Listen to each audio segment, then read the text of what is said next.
안녕하세요. 오늘 저희가 함께 좀 깊이 살펴볼 내용은요. 여러분께서 보내주신 월프 스피드, 주가 급등과 투자 리스크, 심층 분석 이 자료입니다. 아시다시피 월프 스피드 주가가 최근에 정말 롤러코스터를 탔는데 이 분석 통해서 왜 이런 변동성이 있었는지 또 어떤 걸 좀 조심해야 할지 그 핵심을 한번 짚어보겠습니다. 우선 그 월프 스피드, 여기가 어떤 회사인지 잠깐만 볼까요?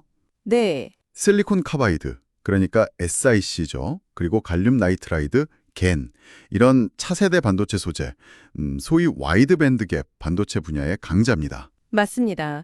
이게 상당히 중요하죠. 네, 이게 왜 중요하냐면 전기차나 5G 통신, 또 신재생 에너지처럼 아주 고전압, 고효율이 필수적인 미래 산업들 있잖아요. 그렇죠. 거기에 거의 심장 같은 부품을 만들기 때문입니다. 자, 그럼 본론으로 들어가서 최근 주가가 하루 만에 막 53% 폭등하고 다음날 장전 거래소에서도 25%나 더 뛰고 어마어마했죠. 네, 이런 놀라운 상황 대체 왜 일어난 걸까요?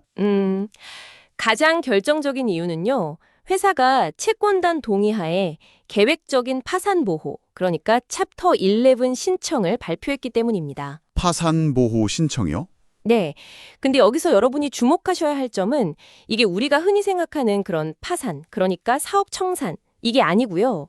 아, 그게 아니다. 네, 빚 부담을 좀 덜고 재무 구조를 개선하기 위한 뭐랄까 전략적인 선택이라는 겁니다. 아, 전략적인 선택. 그래서 시장은 이걸 단기적인 유동성 위기를 넘어서 회생할 기회로 본 거죠. 긍정적으로요. 네. 주요 채권자들도 지지하고 나섰고요. 또 연말까지 현금 확보 계획도 밝혔습니다. 와, 파산보호 신청이 오히려 주가를 끌어올렸다니 정말 시장의 해석은 흥미롭네요. 그렇죠. 근데 분석을 보면 다른 긍정적인 요인들도 좀 언급되던데요. 예를 들면 대형 자동차 회사나 산업체하고 협력을 강화한다거나 생산 능력을 막 늘리려고 노력한다거나 네, 그런 부분도 있죠. 또 미국 정부의 반도체 지원 정책, 이런 수혜에 대한 기대감 같은 거요. 이런 요인들이 실제로 이번 급등에 얼마나 좀 힘을 보탰다고 봐야 할까요? 네, 그런 그 긍정적인 기대감도 분명히 작용했습니다. 그건 맞아요. 하지만 이 구조 조정의 빛 뒤에는 그림자도 좀 짙습니다. 그림자라면요? 가장 큰 문제는 바로 기존 주주들의 지분 희석입니다. 아, 지분이서? 네. 이게 무슨 뜻이냐면요. 쉽게 말해 빚을 주식으로 바꾸거나 새로 주식을 막 찍어내면서 기존 주주들이 원래 가지고 있던 지분 비율이 크게 줄어든다는 거예요. 아, 분석에 따르면 구조조정 후에 기존 주주 지분은 고작 3%에서 한 5% 수준으로 확 쪼그라들 수 있다고 합니다. 3에서 5%요? 와, 네. 이건 기존 투자자 입장에서는 여러분의 지분 가치가 정말 심각하게 희석된다, 떨어진다, 이런 의미죠. 가지고 있던 주식 가치가 그렇게 떨어진다니 기존 투자자분들께는 정말 뼈아픈 소식이겠네요. 그렇죠. 게다가 이 분석은 회사의 그 근본적인 재무 상태에도 좀 빨간불을 켜고 있어요. 네, 맞습니다. 최근 1년간 현금이 무려 11억 달러나 빠져나갔고 영업순실률은 60%가 넘는다고요.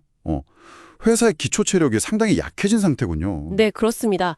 재무 상태도 불안한데 경쟁 환경 역시 이게 만만치가 않습니다. 경쟁 환경도요? 네, 기대만큼 매출이 늘지 않고 있고 그 ST 마이크로 일렉트로닉스 같은 강력한 경쟁사들이 있잖아요. 네네. 거기에 비해서 기술을 실제 제품으로 만들거나 생산 규모를 키우는데 좀 뒤처지고 있다. 이런 평가도 나와요. 아, 여기서 이제 중요한 질문이 생기는 거죠. 과연 이번 구조조정만으로 이런 근본적인 경쟁력 문제를 해결할 수 있을까? 그렇군요. 분석 내용을 종합해보면 최근에 그 주가 급등은 파산보호 신청이라는 단기적인 호재에 크게 기댄 걸로 보이고 네, 그렇죠. 또 지분 희석 가능성을 고려하면 현재 가격이 그렇게 매력적이라고 보긴 좀 어렵겠네요. 정확합니다.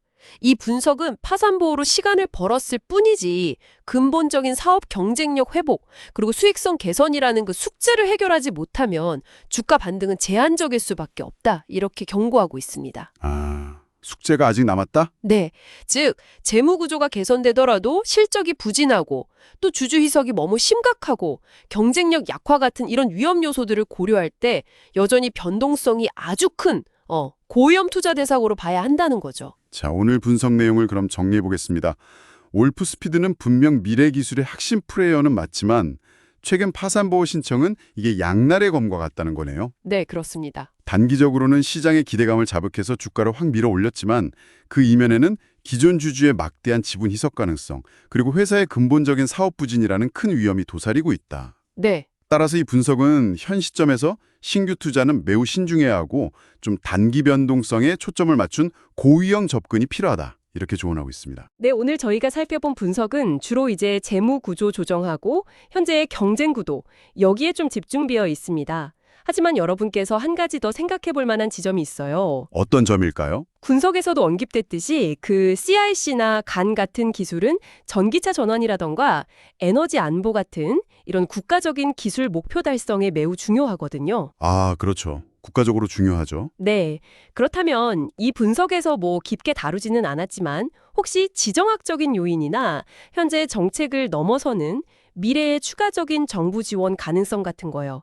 이런 것들이 올프스피드의 장기적인 운명에 어떤 변수가 될 수 있을까요? 아, 외부 요인 말씀이시군요. 네, 이런 외부 요인들이 우리가 오늘 얘기 나눈 그런 사업상의 위험들을 일부 좀 상쇄시켜줄 가능성은 없을지 한번 고민해 보시면 좀 흥미로운 관점을 얻으실 수 있을 겁니다.